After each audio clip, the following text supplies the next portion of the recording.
US President Donald Trump decided to leave the G7 early and before they'd had a chance to meet without any warning to Australia. It follows weeks of will they, won't they speculation about a first face-to-face meeting between the pair, where the AUKUS deal was due to be the main topic of discussion. Now, there are concerns over the future of the Defence Pact as the US conducts its review into the agreement, led by prominent AUKUS skeptic, Trump's Undersecretary of Defence Policy, Elbridge Colby. But there was a glimmer of hope during Trump's joint appearance with the UK Prime Minister, Keir Starmer, where he indicated the deal would proceed. Yeah, we're proceeding with that. It's a really important deal to both of us. I think the President is doing a review. We did a review when we came into government, so that makes good sense to me. But it's a really important... We're very long-time partners and allies and friends, and we've become friends in a short period of time. Joining me now for the latest on this is the Deputy Executive Director at the Institute of Public Affairs, Daniel Wild, and News Corp senior writer, Patrick Carline. Thank you, both of you. Now, Dan, it was a bit embarrassing, I think, for Albanese to be stood up by Trump just minutes after he'd confirmed to media that he'd secured a meeting, and reportedly with no prior notice to Australian officials. Yeah, that's right. I've got to say, Caroline, that clip you just played of Keir Starmer and Donald Trump didn't fill me with a ton of confidence. They didn't seem all that invested in AUKUS, but we'll see what happens there. But look, I think you're right. The issue here is it appears to be the case that Anthony Albanese is not really taken seriously on the international stage and is not really respected. And that would be a concern for the government here. There are some within Labor who have a relatively cavalier attitude towards the United States, and some of whom are actively hostile towards the Trump administration. And whether you like Trump or not is beside the point. The US is obviously our most important ally. And so I think there's probably a sense from the United States that perhaps the current government here in Australia is not as committed and as serious as it should be about that defence relationship. So I think that explains why Trump has basically stood up Anthony Albanese on this occasion. Pat, Dan says he's not so confident judging by those comments from the joint press conference, but Albanese says that he found those comments very positive. What do you think? Do you think the AUKUS deal is secure? Look, it needs to be secure, Caroline, doesn't it? I mean, this is such a fundamental part of our future in terms of defending ourselves and in terms of our best friend in America. As Dan says, America is our best friend, Donald Trump or otherwise. We need America. And the fact that this meeting hasn't taken place, I don't think you can blame Albo for that. It was beyond his control. But we're sort of looking at September or perhaps later in the year before Albo will actually catch up with Donald Trump and have a chat. I mean, it does seem ridiculous given you've got AUKUS on the table at the moment and it's under a review in the US, and you've got tariffs. You've got these really nation-changing sort of issues at stake at the moment. There does need to be a meeting. Yeah, Dan, Pat mentions tariffs. That was going to be another big part of this conversation, this face-to-face conversation between the pair. What happens now with that? I mean, everyone's talking about AUKUS, but what happens with tariffs? Well, I think the thing with tariffs is, yeah, I mean, we should have a talk with them and see if we can have a different arrangement, but we should focus on our own backyard first. I mean, the negative economic implications of the policies that we are imposing upon ourselves are far worse than anything the United States is doing. I mean, all you have to do is look at our energy policy and policies like net zero, which are causing massive increases to energy prices and smashing our industrial sector, or the regulation and red tape that's coming out of Canberra and state governments. So I think, this government has said it wants to have a productivity agenda. Well, the first thing you do is look at your own economic policy settings. And as I say, if you can negotiate a better deal, go for it. But let's focus on the things that we can control. Going back to that AUKUS uncertainty, there have been calls for a backup plan. Here's Nationals MP Barnaby Joyce earlier today. You should have a contingency plan. As soon as the United States went out and said we're reviewing AUKUS, alarm bells should have rung everywhere. Pat, is he right? Do we need a contingency plan now?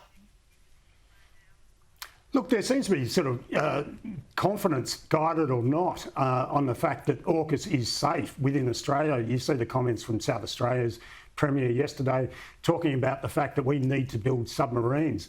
And he's right. I mean, the world has been compared to the 1930s in terms of uncertainty. This could be a precursor for the next sort of world war, if you like. You got all these conflicts going on. We need to be able to protect ourselves. And you look at those Chinese military exercises off the coast just late last year.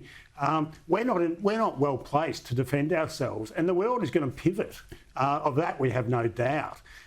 So we need submarines, we need AUKUS, and we need that to be crystal clear and locked in for decades to come. So in terms of contingencies, I don't know whether that's the right way to go, but we certainly need to protect our future. Well, gentlemen, there's a hidden twist in the Albanese government's new super tax, and it's been brought to light. Treasurer Jim Chalmers' plan also includes a hidden death tax of sorts, where those who inherit super from someone who's died face a double tax sting, where unused tax credits will lapse, but capital gains taxes remain in place. Dan, what do you think of this idea? It hardly seems fair. Well, I agree, Caroline, it's not fair. And it shows what happens when your spending is out of control and there's no plan to rein in government spending. And if there's no plan to rein in spending, then taxes will need to go up and debt will continue to go up, which is just taxes in the future. So my concern here is ultimately that Labor is going to go to the electorate with much higher taxes, including, really the worst part about this is the unrealised gains component, which means you're going to get taxed on income that you have yet to earn. And that is one of the most concerning parts of it. So look, I think the more that this goes on and the more the debate goes on, the worse this looks for our country and the worse it looks for Labor. Pat, death taxes, for a long time, the opposition, the coalition has been talking about them, about how it's something that's in Labor's plans. They've denied it for a long time, but there certainly looks like they're starting to creep in here. Absolutely. And look, it's a second death tax, if you like, Caroline. Most Australians don't realise if you inherit super, generally there's going to be a 17% tax on at least part of that super. This is a second death tax. And that's something that Australians aren't prepared to actually cop, I don't think. This is a really big issue. And if you look at the mechanics of this tax, you're looking at $3 million super and taxes on top of that. And that's not going to be indexed. So in 10, 20, 30 years' time, it's probably still going to be $3 million, which is not going to be a great deal of money by that time. It's a really insidious tax, this one. And don't forget the Prime Minister and a lot of ministers' own benefits won't get touched. That's probably one of the most unfair parts too. Let's move on to another story now. And disgusted parents have lashed out at a prestigious Melbourne private school over a Pride Month guest speaker that the school brought in. Trinity Boys Grammar School says it invited queer Palestinian activist Bassem Kurbij to speak to its students on the recommendation of the taxpayer-funded Victorian Pride Centre. According to a parent, Kurbij directed students during his speech to look up his social media page, but when they did that, they quickly found a video of him performing a lewd act. Now, the Victorian Pride Centre has removed this speaker's profile from its website, and both the centre and the school have promised to implement better vetting processes. But Dan, how could the school not have done any basic screening before inviting a controversial speaker like this to speak to children? Oh, the principal's got to be sacked. This is just an example of how our education system's failing. And if you're a parent and you're concerned about this, change schools, stop donating to these so-called elite schools, because this is not the only example of this kind of insidious ideology being put in front of children. And I think it's just time to get real about the fact that the only thing that a lot of these private schools, the very elite ones, listen to is the bottom line. So you've got to make it hurt. And, I just think this is so removed from basic community expectations of what should be taught at schools.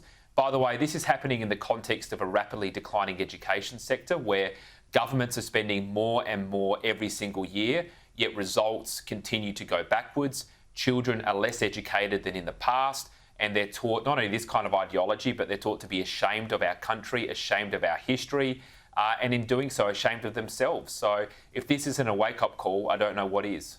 Well, we're going to be looking at some of that, those problems within the education sector with my next guest. But Pat, this particular sector also has a history of making some extreme anti-Israel statements as well. He describes himself as a queer Palestinian activist. I always find that ironic given what would happen were he to actually be living in Gaza. Absolutely. He wouldn't be able to do this in Gaza. And I mean, that's the great hypocrisy that we're seeing in the universities especially, but also in this case in secondary schools, where it's not being explained properly. The arguments are basically that, let's be pro-Palestine, but at the same time, let's blow up Israel and make it cease to exist. I mean, this argument pushing for pro-Palestine is actually dishonest in the Australian context and has been since October 7, 2023.